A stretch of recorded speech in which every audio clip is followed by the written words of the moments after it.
Okay, we're here with Jonathan, and Jonathan, you've been our resident now for how long?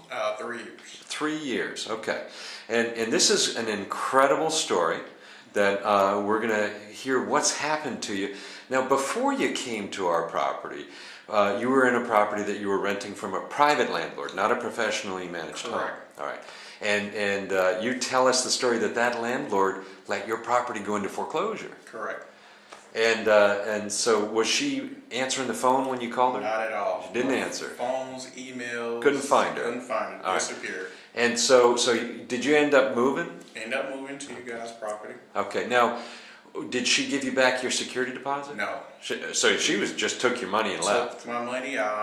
As she lived in northern Florida, so Yeah. what I would do at that point, instead of saving postage, I would just predate a bunch of checks. Yeah. So she had all my All checks your for checks. at least 2 months that I had to stop payment on. So not a good experience. So not a good experience. You didn't get your deposit back. And then when we take a listing and we put a property on the market, we check to see if that home is in foreclosure every time before we put it on the market. So we know that 3 years ago when you moved into this property, it was not in foreclosure. All right. And so you lived there for how long? A couple years? Almost 3.5 years. But I mean, you were there 2 years before you got a notice on the door. Any knowledge of the foreclosure is almost 2 years. So you had 2 good years. Right. And then all of a sudden it's like, hello, here we go again. Here we go again. You poor guy. All right, so now how was that experience different when you were with our company and you had this trouble come up?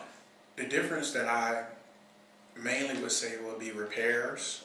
If something happened with the other situation, if emergency happened or if the air conditioner went out and I couldn't get in contact with her, I was stuck with those repairs. Sure. So if anything happened to that property, I was responsible for making those repairs for a property that I didn't own, right, that I was going to eventually leave. So this situation, if we had any hiccups, it was easy to contact you guys and make any arrangements with whatever repairs or any issues that... You've been our tenant now for a year while this place is under foreclosure. Right. More than a year. Right. And so we've kept it maintained. And what happened with your homeowners association? Did they give you a notice? They also gave us a notice that the owner stopped paying the home associations, which we also felt nervous about because we didn't want to be stuck out of the amenities such as the pool, the waiting rooms. And you know what they do? They shut off your gate remote, and you can't get in. And so you brought that to our attention, and we took your rent and we paid the dues. Correct. And that was all good. Correct. All right, and so now here we are, and the property just in the last week went all the way through, and you got the notice on the door that there's the bank owns it. Mm-hmm.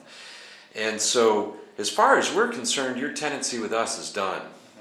Mm-hmm. And we want to tell you thank you for sticking with us, all right? And it's unfortunate this happened this way, but in the meantime, here's your check. This is your security deposit check. Thank you.